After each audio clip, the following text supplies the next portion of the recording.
No Country for Old Men is a film that needs no introduction, especially if you found yourself clicking on this video. But anyway, I've recently finished the novel that the Coen Brothers film is based on.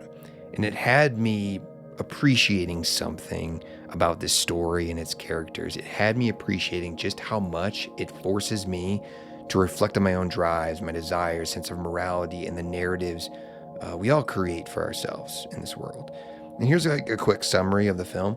So Moss finds cartel money. Moss steals said money. Anton is hired to find Moss. Belle wants to save Moss and bring justice so the world can go back to the normal, and so on. But the important aspect of the film is the characters. What's the most you ever lost on a coin toss? Sir? And their worldviews and how they clash with each other when they meet. So I want this video to be an analysis on areas of the film that I see more uncovered than others, on YouTube and such. But also, this is my opinion on what the film is trying to say and what that means and what all that means. So feel free to disagree, obviously. But I find that the film especially gets analyzed through the lens of its kind of perceived nihilism. And in many regards, it is nihilist. And in particular, the relationship between nihilism and nostalgia, where Anton seemingly represents some kind of nihilistic active force that is following the flow of his own nature and the nature of the world. I think we see that in his use of the coin toss throughout the film. And you have Sheriff Bell, who in the book and film goes on these kind of meditations about the past and his longing for the past, and how he cannot keep up with the changing tides that the future brings. He's longing for his perception of simpler times. Nostalgia. Maybe more importantly, though, the changing tide that he perceives as the world becoming more evil and dark. These meditations follow along as he slowly uncovers more about the evil acts that Anton leaves for Belle to clean up and witness. But for Belle, we see this kind of traditional sense of moral code and right and wrong. He has a fantasy he is upholding about himself as the hero. He wants to catch Anton and save Moss as his last send-off into retirement. But this is the narrative he has for himself, And then you have Anton, who views himself as acting in his nature, and for some will he perceives that it is part of the universe. Anton doesn't view the coin toss as chance. No.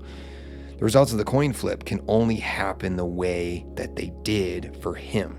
It's in some sense predetermined in his mind. He is acting on the results that he does not believe to be chance. He believes in some outside force or will driving his actions, the outside will that is driving him to act in his nature.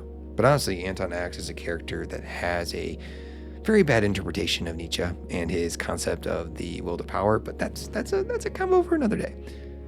And as the audience, we remember thinking this is my first time watching it, we begin to wonder if Anton is some supernatural force that wields death and fate. But no, this is just the narrative he has for himself. Anton is the one that decides what the coin toss represents. Anton decides what the coin toss does. Anton decides who receives the coin. Anton decides who becomes a victim of his strange belief system. Okay, but what about Moss? So we must complete our love triangle of characters. And honestly, his character is a big reason I was kind of motivated to create this video, to make this one point. One of Moss's decisions is essential, I think, for understanding the moral questions this film is raising. People try to paint him as some hedonist that only cares about himself. I found this all over Reddit. But I think the film and book boil down to a reflection on how our moral codes, those that we create for ourselves, and how, merely existing in this world leads them to become tested. And it's those moral codes that play a role in determining our fate and the meaning we create around that said fate. Because remember, Moss, the person people wanted to paint as some selfish character, his moral code drove him to go back to give the water to the man. His moral code is what ultimately led him to be killed by Anton off screen. His narrative determined his fate, a narrative that he couldn't let go of and change, a narrative that was driving, was a driving force in his actions. What are you gonna do? I'm fixing to do something dumber than hell, but I'm going anyways. Now, for this next part, I think we need to bring in some thoughts and concepts from Jacques Lacan, the French psychoanalyst and psychiatrist. So for Lacan, he saw how we as like humans weave narratives for ourselves, but the important distinction is that he saw how we weaved these narratives and then we fail to recognize that we are in fact weaving them. And then we allow them to passively motivate our actions without our conscious consent or, more importantly, awareness, at least until something, kind of happens that shocks us out of those narratives and makes us aware of their kind of made up nature. So for Lacan and Freud, in many ways, these fantasies we weave drive us. They drive our actions, and they drive how we confront the world. They then leave us being overly kind of reductive in our understanding of the world. Reductive, that's the point here. Bell was overly reductive in believing himself to be the hero that will save the day against the turning tide, right? Anton was reductive by believing he was some like force of nature, acting as some untouchable grim reaper until a car crash shocks him back to the reality of his own morality. Moss was reductive by going back with the water. This was probably the moral choice, This was probably done because of some fear or guilt, some punishment that the universe might bring. It was an unconscious drive in some sense connected to his narratives.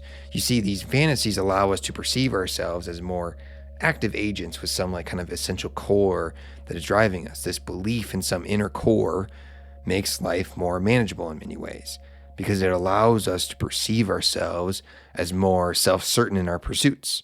However, these also delude us and blind us until they inevitably lead to our own destruction. And in the film and book, we see how these narratives and belief structures go up against each other. Bell wants to save the day and find justice, and he wants to imagine himself living in a different time to cope with the voice in his head to let this case go, not to be the hero, the voice telling him to drop the fantasy. Because in reality, the world has always been violent. He could just, no longer put up the fantasy of being someone looking out for others. He can no longer put up the narrative that he is the hero. So he stepped back. He stopped chasing Anton. And by stepping back, he likely saved his own life. For Anton, he used the coin to detach himself from his evil acts. This led him to be single-minded in his drives. This made him good at what he did in some sense. However, his made-up code of ethics led him to believe he must pay Moss's wife a visit to pay some debt for the universe. And this ultimately led him to being at the right place at the right time to be hit by the car by chance. Just as he is a major influence on the role of the coin, he himself had a major influence on being at the right place at the right time to be struck by the car. Now, Moss was killed off screen. However, we have to wonder what would have happened if he never took the jug of water back. We want to have a movie. What is my point though in all this? I think this film and book for me has been about reflecting on narratives, our belief systems, those systems and beliefs brought on by society, my upbringing, those I myself believe I'm ascribing to, right? So we have to consider what it is we expect from this world, because every set of rules we ascribe with, every desire we have, every belief we hold is simply waiting to be defied. Maybe it's about understanding the possibility that nothing is determined. Nothing is determining our fate, nor is everything meaningless, right? No, the truth is everything about the universe and the society we live in just is, and we have to spend our lives finding a role we want to play and determining how long we wish to play that role, because we might never get the payoff we are hoping for. So I think this story is about how we put forward a philosophy for the world, and we expect some confirmation from the universe, back. And yet all we get is a blank stare. We cannot ask the universe why, because it has no answer to our question. In fact, the universe is not even listening, but the people around us are. Stay curious.